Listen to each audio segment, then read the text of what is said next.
Hello friends, आपका स्वागत है आपके अपने यूट्यूब चैनल बैंक मित्र पर। फ्रेंड्स, आज के इस वीडियो में हम बात करेंगे कि चेक कितने प्रकार के होते हैं और डेली लाइफ में यूज के हिसाब से चेक्स को कितने कैटेगरीज में डिवाइड किया गया है। ठीक है फ्रेंड्स, तो चलिए हम वन बाय वन इन सभी कैटेगरीज को जानते हैं। फ्रेंड्स देखिए, वैसे तो चेक जो है सिंपली दो ही टाइप्स के होते हैं, ऑर्डर या फिर बेयरर। ठीक है, लेकिन चेक को डेली यूज के हिसाब से हमने काफ़ी कैटेगरीज में डिवाइड किया हुआ है, जिनमें order, bearer, open cheque, crossed cheque, self cheque, post dated cheque, blank cheque, anti dated cheque, traveller cheque. ठीक है फ्रेंड्स, ये सभी कैटेगरीज हैं जिनके लिए चेक का यूज़ किया जाता है। हम वन बाय वन इन सभी के बारे में जानेंगे, ताकि आपको ये भी जानकारी रहे कि डे टू डे लाइफ में आपको किन किन बातों का ध्यान रखना चाहिए चेक साइन करते हुए या फिर चेक का यूज़ करते हुए। तो चलिए हम स्टार्ट करते हैं। फ्रेंड्स, सबसे पहले देखिए, मैंने एक चेक का सैंपल लिया हुआ है। चेक क्या होता है, चेक के बेसिक फील्ड्स कौन से होते हैं, ये तो हमने पिछली वीडियो में जान ही लिया था। देखिए, जैसे ये अकाउंट नंबर का फील्ड है, ये ड्रार सिग्नेचर का फील्ड है जहाँ पर मेकर ऑफ चेक साइन करता है, ये चेक का नंबर है, और ये डेट फील्ड है। ये अमाउंट का फील्ड है, अमाउंट को यहाँ वर्ड्स में लिखना होता है और ये अमाउंट को डिजिट्स में लिखना होता है। ये पे का फील्ड है, पेई का फील्ड यानी कि जिसके फेवर में हमने चेक बनाना है, यानी कि जिसको भी हमने चेक की पेमेंट करनी है, वो हम सेल्फ मोड में भी काट सकते हैं या फिर थर्ड पार्टी का नाम लिखकर भी उसको चेक को पे कर सकते हैं। तो चलिए हम सबसे पहले बात करते हैं ओपन चेक के बारे में। फ्रेंड्स, ये चेक जो है, मान लीजिए मिस्टर राम जो है इस चेक को साइन कर रहे हैं। अगर वो सिंपली यहाँ पर सेल्फ या फिर किसी थर्ड पार्टी का नाम, जिसमें अमन या फिर एम कंपनी फॉर एग्जांपल, मान लीजिए अगर वो खुद पेमेंट करना चाहते हैं तो सेल्फ, या फिर किसी थर्ड पार्टी या पर्सन को पेमेंट करना चाहते हैं तो उसका नाम लिखकर, ठीक है, अमाउंट लिख देते हैं। फॉर एग्जांपल मैं यहाँ अमाउंट लिख देता हूँ 2000 रुपीज़, 2000 ओनली।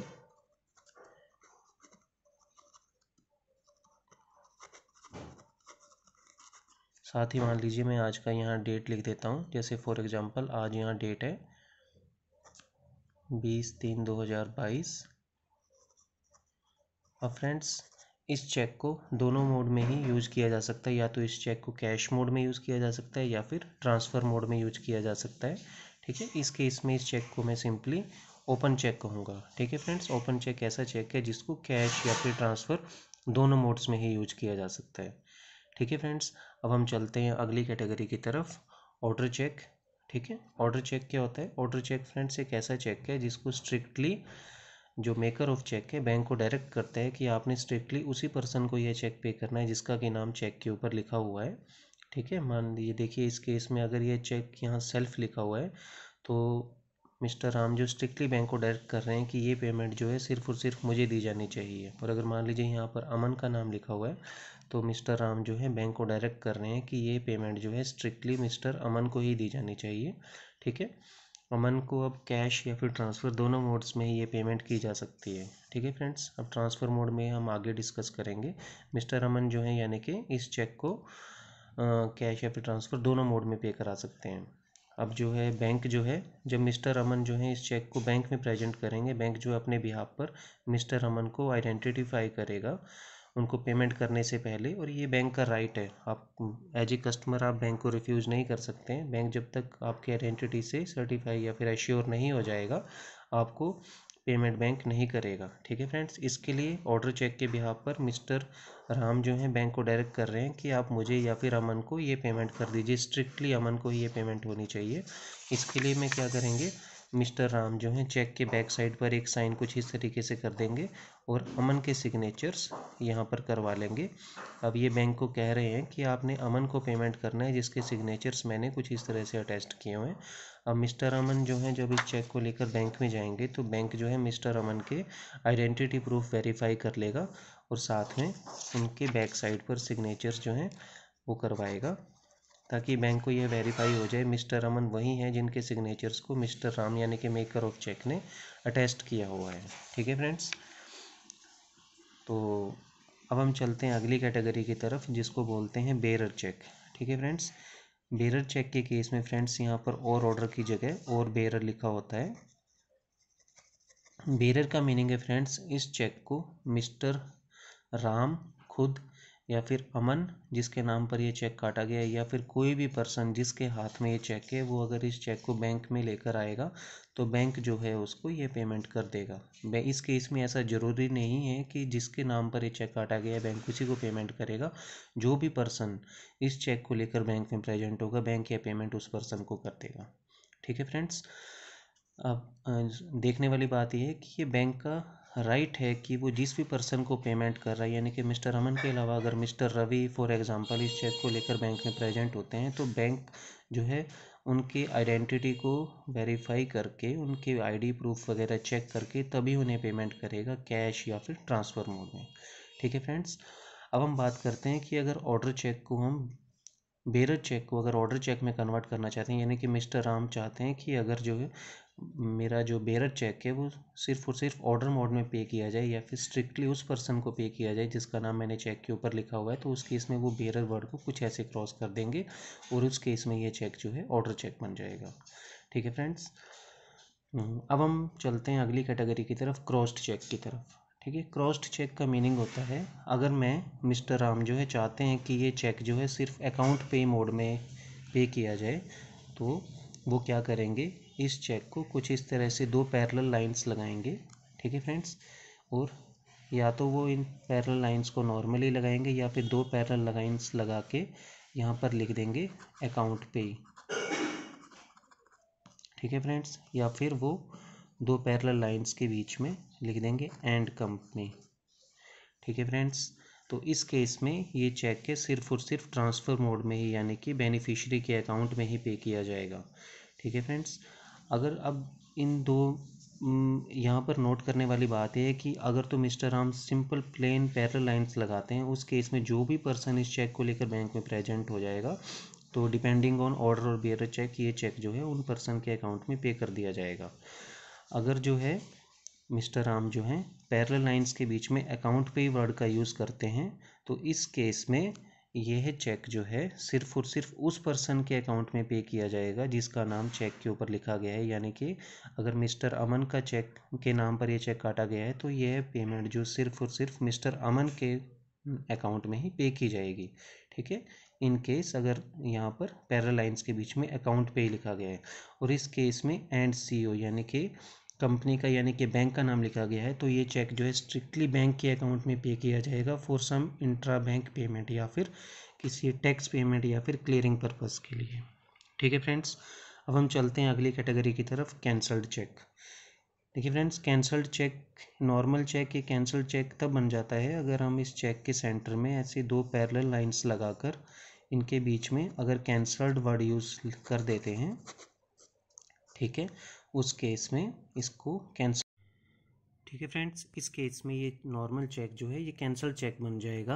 और कैंसल चेक जो है फ्रेंड, उसका मीनिंग ये होता है कि अब ये चेक जो है किसी भी पर्पज के लिए यूज नहीं किया जाएगा। कैंसल चेक जो है, कैंसल चेक का मीनिंग होता है कि अब बैंक जो है इसको ना तो कैश करेगा, या ना ही इसकी कोई पेमेंट की जाएगी। कैंसल चेक को फ्रेंड्स सिर्फ और सिर्फ एज ए आइडेंटिटी पर्पज़ के लिए यूज़ किया जाता है। यानी कि जब भी आप बैंक में, फॉर एग्जांपल इसका यूज़ कहाँ कहाँ होता है, करंट अकाउंट ओपनिंग या फिर ईसीएस मैंडेट साइन करते हुए। ईसीएस का मीनिंग इलेक्ट्रॉनिक क्लियरिंग सर्विसेज। जब भी आप एक बैंक से दूसरे बैंक में रेमिटेंस पे करना चाहते हैं फ्रीक्वेंटली, या फिर आप कहीं लोन के लिए अप्लाई कर रहे हैं, या फिर आप कहीं इंश्योरेंस पॉलिसी परचेज कर रहे हैं, या फिर नॉर्मल केवाईसी डॉक्यूमेंटेशन के तौर पर भी कैंसल चेक का यूज किया जाता है। ठीक है फ्रेंड्स, अब हम चलते हैं अगली कैटेगरी की तरफ, जिसको बोलते हैं एट पार या फिर मल्टी सिटी चेक। देखिए फ्रेंड्स, मल्टी सिटी चेक जो होते हैं वो एक नॉर्मल चेक होता है जिसके ऊपर पर्टिकुलरली एक मल्टी सिटी वर्ड का यूज़ किया होता है, जैसे कि यहाँ पर लिखा हुआ है multi city. Friends, multi city का मीनिंग सिर्फ और सिर्फ इतना होता है कि आप उस चेक को उस बैंक की किसी भी ब्रांच में जाके कैश या फिर पेमेंट करा सकते हैं। ठीक है फ्रेंड्स, जैसे मान लीजिए ये चेक जो है ये सोलन ब्रांच का है, मैं एसबीआई के इस चेक को भारतीय स्टेट बैंक की किसी भी शाखा में पूरे भारत में जाकर कहीं भी यूज कर सकता हूँ। ठीक है। बैंक जो है अपने ट्रांजैक्शन लिमिट्स जो कि नॉन होम ब्रांच ट्रांजैक्शंस के लिए डिफाइन की गई हैं उनके अंदर अंदर इस चेक की कैश या फिर ट्रांसफ़र पेमेंट आपको कर देगा। ठीक है फ्रेंड्स, आजकल वैसे भी ज़्यादातर चेक्स जो हैं वो मल्टी सिटी ही इशू किए जाते हैं, या फिर आप जब ऑनलाइन मोड में चेक बुक रिक्वेस्ट करेंगे तो आपको मल्टी सिटी चेक्स ही इशू किए जाएंगे। ठीक है फ्रेंड्स, और इसके लिए आपको कोई एक्स्ट्रा चार्जेस पे नहीं करने होते हैं। इससे आगे हम चलते हैं local cheque. Local cheques friends एक ऐसा चेक होता है जो कि सिर्फ और सिर्फ लोकल स्टेशन के लिए ही यूज़ किया जाता है। मान लीजिए एक चेक जो है आपको सोलन ब्रांच से इशू किया गया है तो वो आपको सिर्फ और सिर्फ सोलन रीजन में ही पे किया जाएगा, उसके बाहर वो किसी भी ब्रांच में पेएबल नहीं होगा। ठीक है फ्रेंड्स, उसके ऊपर मल्टी सिटी वर्ड का यूज़ नहीं किया जाएगा। ठीक है, अब हम चलते हैं अगली कैटेगरी की तरफ, आउट स्टेशन या फिर traveller cheque. Friends, traveller cheque जो है वो भी एक नॉर्मल चेक की तरह ही होता है, लेकिन इनका यूज़ जो है वो आप फ़ॉरेन ट्रैवल के दौरान कर सकते हैं। फ़ॉरेन ट्रैवल के दौरान यानी कि जब आप किसी विदेश यात्रा पर जाते हैं, वहाँ पर आपको पैसे का रिक्वायरमेंट होता है तो आप इन चेक्स का यूज़ करके वहाँ से पैसे ले सकते हैं। ट्रैवलर चेक का जो अमाउंट है वो आपको फ़ॉरेन जो करेंसी होती है जिस भी बैंक में आप विड्रॉ कर रहे हैं उस करेंसी में पे किया जाएगा। और यहाँ पर नोट करने वाली बात ये है फ्रेंड, जैसे नॉर्मल चेक की जो एक्सपायरी डेट 3 महीने होती है, ट्रैवलर चेक की कोई भी एक्सपायरी डेट नहीं होती है। ठीक है, और इन चेक्स के लिए आपको नॉर्मल चार्जेस पे करने होते हैं। ठीक है, एक्स्ट्रा चार्जेस जो भी नॉर्मल चेक अमाउंट के जो चार्जेस होते हैं, नॉर्मल पर लीफ के जो चार्जेस होते हैं, उसके अलावा इनके कुछ एक्स्ट्रा चार्जेस होते हैं जो बैंक टू बैंक डिपेंड करते हैं। ठीक है, तो अब हम चलते हैं फ्रेंड्स अगली कैटेगरी की तरफ जो कि होते हैं post dated check. Post dated check ऐसे चेक्स होते हैं जो कि फ्यूचर डेट पर लिखे जाते हैं। ठीक है फ्रेंड्स, जैसे फॉर एग्जांपल आज की डेट है 20 मार्च 2022, मैं किसी पर्सन को पे करना चाहता हूँ 1 अप्रैल 2022 के बाद।